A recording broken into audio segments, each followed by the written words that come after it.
사람들은 누구나 날마다 뭔가를 기다리며 살아갑니다.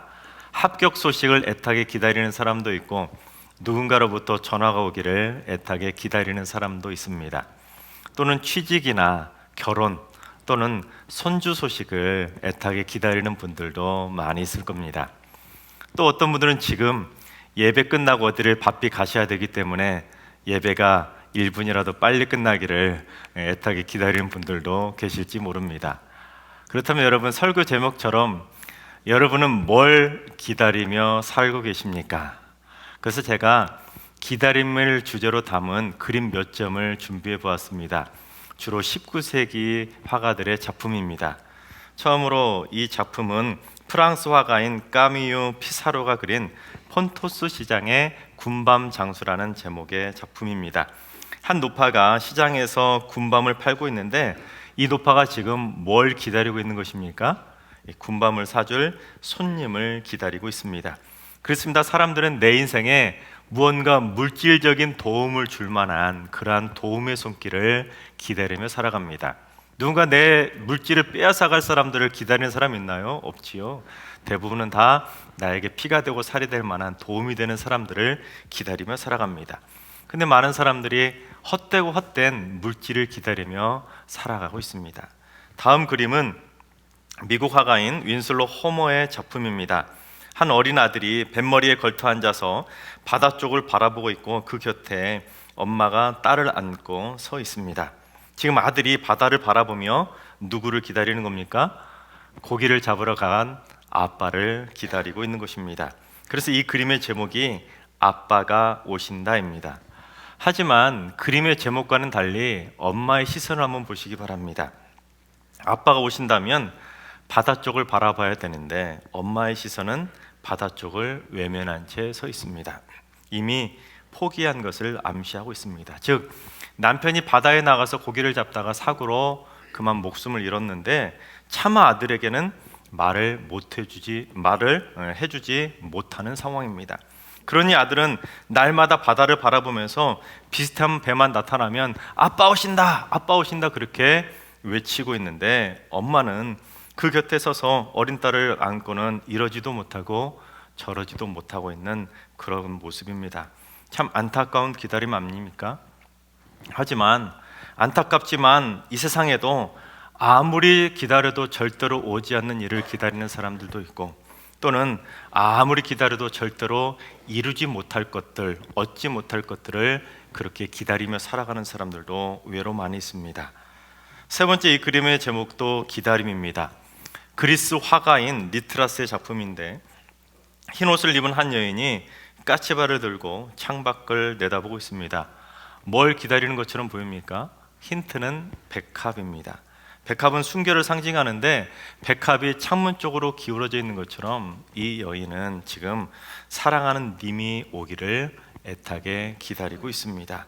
그렇습니다. 설레임을 가지고 오늘날에도 사랑하는 연인을 기다리는 사람들이 많이 있지요. 또 하나의 작품을 보겠습니다. 이 그림은 20세기 초 일제강점기 때 이 땅에 머물면서 한국 사람들의 생활 풍습을 그림으로 담아내었던 스코틀랜드 출신 여류 화가인 엘리자베스 키스라는 화가의 작품입니다. 여러분 어떤 장면 같습니까? 제목이 한국의 신부인데 신부가 첫날 밤에 남편을 기다리고 있는 장면을 담아내고 있습니다. 하지만 기다리다 지쳐서 앉아서 꾸벅꾸벅 졸고 있는 첫날 밤 신부의 모습을 담아내고 있습니다. 지금은 이렇게 결혼하는 커플들이 거의 없지만 예전에는 어때요? 반강제적으로 부모가 맺어준 사람하고 일방적으로 중매 결혼을 하다 보니까 이 신부처럼 결혼식 당일날에도 남편의 얼굴조차 보지 못하는 외로운 신부들이 많이 있었습니다. 그처럼 마음에 안 드는 사람하고 결혼하다 보니까 그 가정에 그 부부에 행복이 있겠습니까? 결국에는 서로가 서로를 기다리지 않는 이상하고 어색한 부부가 되어서 평생을 남처럼 사는 부부들이 있습니다. 여러분 어떻습니까? 다들 누군가를 기다리는 주제를 담고 있는 작품들입니다. 그런데 어떻습니까 여러분? 제각각 기다리는 사람들의 마음, 느낌, 분위기 다 다르지 않습니까? 마찬가지로 사람들은 그 사람이 처해 있는 형편과 처지에 따라서 기다리는 대상도 달라지고 기다리는 기간도 달라지고 기다리는 사람들의 마음도 달라지기 마련입니다. 그러나 그리스도인이라면 반드시 우리가 변함없이 믿음으로 기다려야 될 기다림의 대상이 있는데 그게 누구입니까? 바로 구세주 예수 그리스도입니다. 한마디로 말하면 메시아이지요. 그렇습니다. 우리는 지금 메시아를 기다리기 때문에 이렇게 이 코로나 엄중한 상황에도 예배당에 나와서도 예배드리고 온라인으로도 지금 예배를 드리고 있는 거 아니겠습니까? 근데 수천 년 전부터 그처럼 메시아를 애타는 마음으로 기다렸던 민족이 있습니다. 그게 바로 이스라엘 백성입니다. 구약 성경에 그 많은 선지자들이 메시아가 오신다고 그렇게 예언을 하다 보니까 이스라엘 백성들 마음속에도 메시아는 언제 오실까? 이제 오나 저제 오나 그렇게 간절한 마음으로 기다리고 또 기다렸습니다. 그런데 메시아에 대한 예언을 했던 많은 선지자들 가운데 특별히 오늘 본문과 연결된 내용을 예언했던 선지자가 있습니다. 그게 바로 스가랴 선지자입니다. 스가랴 선지자가 스가랴 9장 9절에 오늘 본문과 연결된 예언을 했는데 공의로운 한 왕이 예루살렘에 오게 될 텐데 그 왕이 얼마나 겸손한지 나귀를 타는데 나귀도 그냥 어른 나귀가 아니라 새끼 나귀를 타고 올 거라 그렇게 예언을 한 것입니다. 그런데 이 스가랴서가 언제 기록된 예언서이냐면 이스라엘 백성들이 포로 생활하다가 하나둘씩 이제 귀환하던 그 무렵에 쓰여진 예언서입니다. 그러다 보니까 이제 이스라엘이 재건된 무렵에 재건을 위해서 기록된 예언서, 그래서 구약의 계시록이다 그렇게 평가되고 있습니다. 그러다 보니까 포로 생활하고 일부는 돌아와서 귀국해서 나라를 재건하고 있는 그 상황에 이스라엘 백성들의 마음속에 담겨있는 메시아의 이미지는 어떤 모습이겠습니까? 나라를 잃고 포로 생활을 오래오래 하다 보니까 이 나라를 다시금 일으켜 세워줄 수 있는 정말로 강력하고 힘 있는 왕, 그게 메시아면 좋겠다라고 생각을 하게 된 것입니다. 한번 나라를 잃고 보니까 또 다시 나라를 잃으면 안 되지 않습니까? 그러다 보니까 나라를 다시금 힘 있는 나라로 세워줄 수 있는 강력한 힘 있는 메시아를 꿈꾸게 된 것입니다. 하지만 구약 성경에 예언되어진 그 메시아의 모습은 그렇게 힘 있는 강력한 왕의 모습은 아니었습니다. 스가랴 선지자가 예언한 것처럼 그 왕은 얼마나 겸손하면 새끼 나귀를 타고 예루살렘 성에 입성하신다는 겁니다. 또한 결정적으로 그 메시아가 어떤 모습인지 스가랴 9장 10절을 봉독해 보겠습니다. 내가 에브라임의 병거와 예루살렘의 말을 끊겠고 전쟁하는 활도 끊으리니 그가 이방 사람에게 화평을 전할 것이요 그의 통치는 바다에서 바다까지 이르고 유브라데 강에서 땅끝까지 이르리라. 그렇습니다, 여러분. 이 땅에 오실 메시아가 어떤 모습입니까? 겸손하여서 새끼 나귀를 타고 오시는 그 정도도 모자라서 전쟁을 치르는 막강한 힘이 있는 강력한 왕이 아니라 오히려 병거도 끊어버리고 말도 끊어버리고 활도 끊어버리고 오히려 이방 나라들에게 화평을 전한다라는 것입니다. 여러분 이해가 가시나요? 적들의 피를 흘리는 힘 있는 전제군주의 모습이 아니라 강력한 철권 통치를 해서 나라를 붕하게 만드는 그런 힘 있는 왕의 모습이 아니라 이 땅에 오신 메시아의 모습은 오히려 사람들의 피를 흘리는 것이 아니라 자신이 십자가에 달려서 본인의 피를 흘리신 화평의 왕이자 공의의 왕이셨다는 사실입니다. 그런데 스가랴 선지자가 예언한 뒤로 무려 500년이 넘는 긴 시간이 흐르게 되었습니다. 그러던 어느 날 그 스가랴 선지자가 예언했던 그 메시아의 모습을 딱 그대로 들어맞는 메시아가 예루살렘 성에 도착하게 된 것입니다. 그러니 어떡합니까? 설마 했는데 설마 메시아가 말이 아니라 새끼 나귀를 타고 와? 상상할 수도 없었던 이미지의 메시아가 진짜로 눈앞에 딱 나타나니 사람들이 난리가 난 것입니다.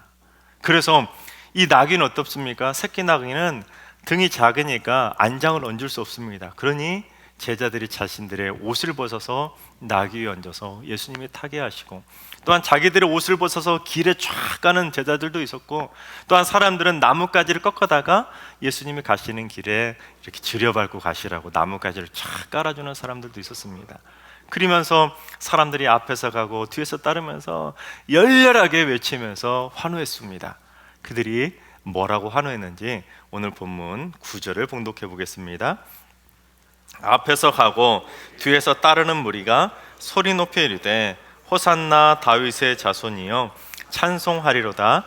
주의 이름으로 오시는 이여 가장 높은 곳에서 호산나 하더라. 그렇습니다. 호산나 호산나 호산나 외치면서 열렬하게 환호를 한 것입니다. 여러분, 호산나가 무슨 뜻입니까? 우리를 구원하소서라는 뜻입니다. 그렇습니다. 여러분, 이 땅에 오신 메시아 그리스도 예수께서는 우리를 죄와 사망의 권세에서 구원시켜 주실 영원한 구세주가 되십니다. 여러분, 그 구원자 되시는 구세주께 호산나 외칠 수 있기를 바랍니다. 호산나 나를 구원하소서, 호산나 나의 부모를 구원하소서, 호산나 내 형제와 자녀들을 구원해 주소서, 호산나 내 이웃과 친구들을 구원해 주소서 하고 간절하게 호산나 외침을 부르짖을 수 있길 바랍니다.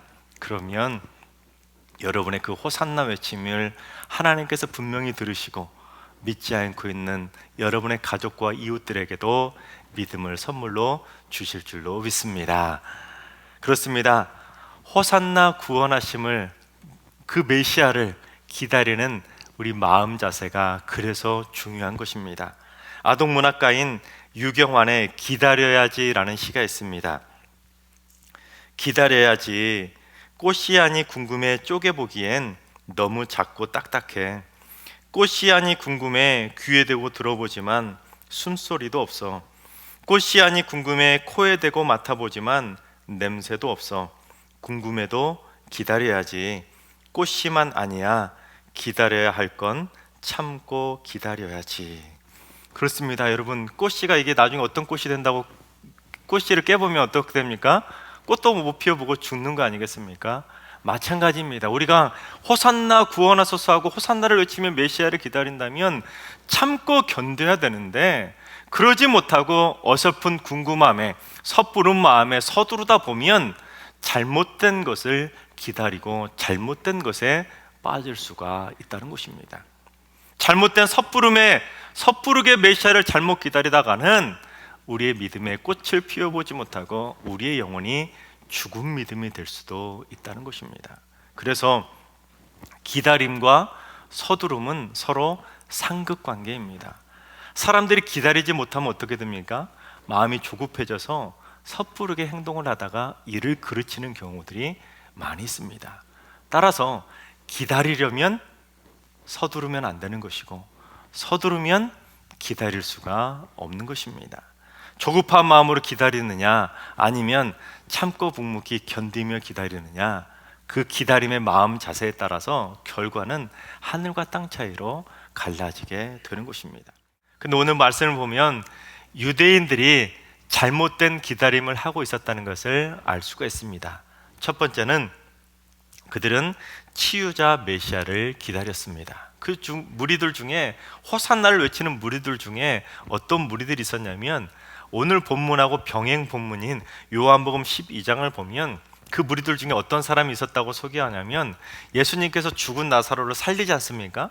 죽었던 사람까지 살리는 그 모습을 본 사람들이 예루살렘으로 예수님이 딱 오니까 저 사람이 바로 죽었던 나사로를 살렸던 분이야. 그러니까 사람들이 그래? 하고는 수많은 사람들이 그 말을 듣고 몰려와서 호산나를 외쳤다는 겁니다. 그러면 그 말을 듣고 와서 호산나를 외치는 사람들의 마음의 기다림은 어떤 기다림이겠습니까? 구원자 메시아를 향한 호산나 외침이 아니라 나의 질병도 고쳐달라는 치유자 메시아를 향한 외침에 불과했던 것입니다. 즉 그들의 기다림은 반쪽짜리 기다림에 불과했다는 것입니다. 여러분, 물론 우리 주님께서는 세상의 그 어떤 질병도 못 고치는 분이 아닙니다. 어떤 질병이라도 주님은 다 고쳐주실 줄로 믿습니다. 또한 죽은 자도 살리시는 분이시죠. 그러나 우리가 믿고 참고 기다려야 될 분은 단순히 병이나 고치러 오는 그런 치유자 메시아가 아닙니다. 오직 우리를 죄와 사망의 권세에서 구원하시는 메시아, 참 구세주 예수를 기다려야 된다는 사실입니다. 근데 지금 유대인들은 잘못 기다리고 있었던 것이죠. 두 번째, 정치적 메시아를 기다리는 사람들이 대다수였습니다. 우리 10절과 11절을 봉독합니다. 예수께서 예루살렘에 들어가시니 온 성이 소동하여 이르되 이는 누구냐 하거늘 무리가 이르되 갈릴리 나사렛에서 나온 선지자 예수라 하니라. 예수님께서 예루살렘에 딱 들어가시자 온 소동이 막 소동하면서 이게 누구냐 이게 누구냐 하고 온 성이 소동을 피우게 됐다는 것입니다. 그런데 자신들이 기다리던 메시아는 그런 이미지가 아니었다는 것입니다. 자신들이 기다리던 메시아는 로마도 무너뜨리고 자신들의 나라를 다시금 일으켜 세워줄 수 있는 힘 있는 강력한 메시아의 모습인데, 멋지게 백마를 타고 오는 그런 메시아가 아니라 힘도 없는 연약한 새끼 나귀를 타고 오는 메시아다? 우리는 그런 메시아는 받아들이기 힘들다는 뜻입니다. 그래서 온 성이 소동할 정도로 호산나 호산나 외치면서 정말로 뭣도 모르고 그렇게 따라다니던 무리들도 있었지만, 대다수의 유대인들은 이게 누구냐, 이는 누구냐, 이 의미는 무엇이냐면 오늘날로 표현하면 쟤 누구야? 그런 못마땅한 뉘앙스인 것입니다. 그래서 제가 누군지를 알고 그렇게 열광해. 너희들 지금 정신 있는 거야? 새끼 나귀나 타고 오는 게 무슨 메시아야? 그렇게 터부시하듯이 반발하는 둘의 반응이었던 것입니다.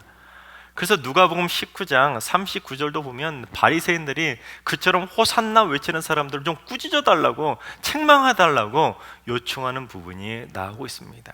그만큼 이스라엘 백성들의, 유대인들의 마음에는 그런 새끼 나귀 타고 오는 힘없는 메시아는 받아들이기 힘들다는 것입니다. 그래서 우리가 메시아를 기다리긴 기다려야 되는데 잘못 기다리면 큰일 나는 것입니다. 때문에 평론가인 정여울은 그때 나에게 미처 하지 못한 말이라는 책에서 기다림에 대해서 이렇게 정의합니다. 진정한 기다림이란 무언가를 있는 그대로 껴안는 것이다. 기다림이란 더 나은 미래를 향한 계산도 예측도 보상도 없이 그저 있는 그대로 지금 이 순간 전체를 껴안는 것이다. 여러분, 유대인들이 지금 있는 모습 그대로, 새끼 나귀 타고 오시는 메시아를 있는 모습 그대로 다 껴안고 받아들였습니까? 아닙니다. 다 튕겨냈어요.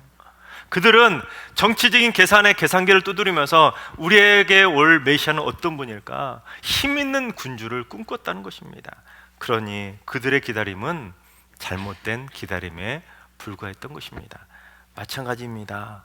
예수 믿으면 병도 고친대. 예수 믿으면 돈도 많이 벌고 취직도 잘 되고 무슨 일을 만나든지 만사형통할 수 있대. 그런 것 때문에 우리가 메시아를 믿고 따른다면 이건 심각한 잘못이라는 사실입니다. 그는 계산기 두드린 믿음에 불과하다는 것입니다. 오직 나를 있는 모습 그대로, 나를 죄에서 구원해 주시는 메시아, 나의 영원한 신랑 되시는 우리 주님을 영원토록 기다리는 사랑의 기다림이 온전한 기다림이라는 사실입니다. 여러분, 이제 우리도 이 땅에 다시 오실 메시아를 기다리고 있는 거 아니겠습니까? 그렇다면 이 땅에 다시 오실 메시아는 어떤 모습이겠습니까? 2000년 전 예수님의 모습처럼 새끼 나귀를 타고 그렇게 힘없는 모습으로 오시겠습니까? 이 땅에 다시 오실 메시아는 어떤 모습으로 오시게 될지 요한계시록 19장 11절을 봉독합니다. 또 내가 하늘이 열린 것을 보니 보라, 백마와 그것을 탄 자가 있으니 그 이름은 충신과 진실이라. 그가 공의로 심판하며 싸우더라. 여러분, 다시 오실 메시아가 뭘 타고 온다고요? 백마를 타고 온다고 되어 있는데, 사실 이 표현은 이 땅에 다시 오셔서 공의로운 심판자로 이 땅을 다스리실 재림 예수를 상징적으로 표현한 상징적인 표현입니다. 그런데 많은 이단들이 이 구절만 딱 따가지고는 자신들의 교주가 백마를 타는 모습을 연출해가지고는 그걸 사진을 찍어가지고는 봐라, 우리 교주가, 우리가 믿는 이분이 바로 백마를 탄 메시아 아니냐 하고는 자신들의 교리를 합리화하는 도구로 사용한다는 겁니다. 여러분, 만약에 그 말씀대로 백마를 탄다고 해서 모두 다 메시아라고 하면 이 땅의 메시아는 수천 명, 수만 명은 될 것입니다. 저도 몽골에 3번을 단기 선교를 다녀왔는데 몽골에 3번 갔을 때마다 백마를 탔었습니다. 그러면 저도 메시아가 되는 겁니까? 말도 안 되는 논리인 것이죠. 그런데 생각해 봅시다. 여러분, 비행기를 타고 하루 만에 지구를 한 바퀴 돌 수 있나요? 절대로 불가능합니다, 오늘날에도. 그런데 말 그대로만 생각해가지고는, 그 말로만, 문맥적으로만 생각해가지고는 예수님이 다시 오실 때 백마를 타고 오신다면, 여러분, 백마 탄 예수님이 어느 세월에 지구를 한 바퀴 다 돌면서 이 세상 사람들을 구원하겠습니까? 그렇게 문자적으로만 뜯어맞추지 생각하다 보니까 이단에 빠지는 것입니다. 한 번 더 이성적으로 생각하고 말씀을 깊이 생각하면, 이거는 다시 오실 공의로운 메시아의 그런 힘 있는 모습을 상징적으로 보여주는 환상 속의 계시라는 것을 이해할 수 있는데, 이단의 교주들은, 사이비 종교들은 그 성경 말씀을 자기들의 교리를 주장하기 위한 뜯어맞추는 용도로 말씀을 악용하는 것입니다. 그처럼 이단에 빠진 자들은 2000년 전 유대인들이 잘못된 메시아를 기다린 것처럼 많은 영혼들을, 성도들을 미혹시켜가지고 잘못된 기다림에 빠지게 만들고 있습니다. 여러분, 기독교는 기다림의 종교입니다. 일평생 기도한 것들 응답받기 위해서 평생을 기다리며 살고 있지 않습니까?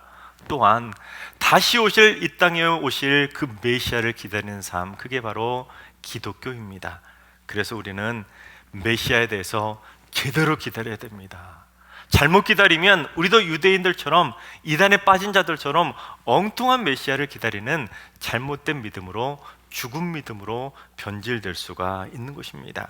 그래서 우리가 어떻게 메시아를 기다려야 되냐, 이수천 시인의 기다림이라는 시가 있습니다. 그 첫 구절이 뭐냐면, 관역은 피를 토할 때까지 예리한 화살을 기다린다. 여러분, 양궁 경기 보셨습니까? 양궁 경기가 비가 온다고 오늘처럼 날이 굳다고 해서 그 관역을 치워버립니까? 관역이 막 흔들흔들 움직입니까? 아니죠. 비가 오나 눈이 오나 관역은 그 모습 그대로 있어야 됩니다. 그래야 선수들이 쏜 화살이 관역에 제대로 꽂힐 수가 있는 것입니다. 마찬가지입니다. 하나님을 믿고 메시아를 기다리는 우리 믿음의 사람들의 모습은 내 삶의 형편과 처지에 따라 이리 흔들리고 저리 흔들리고 요동치는 그런 관역이 되는 것이 절대로 아닙니다.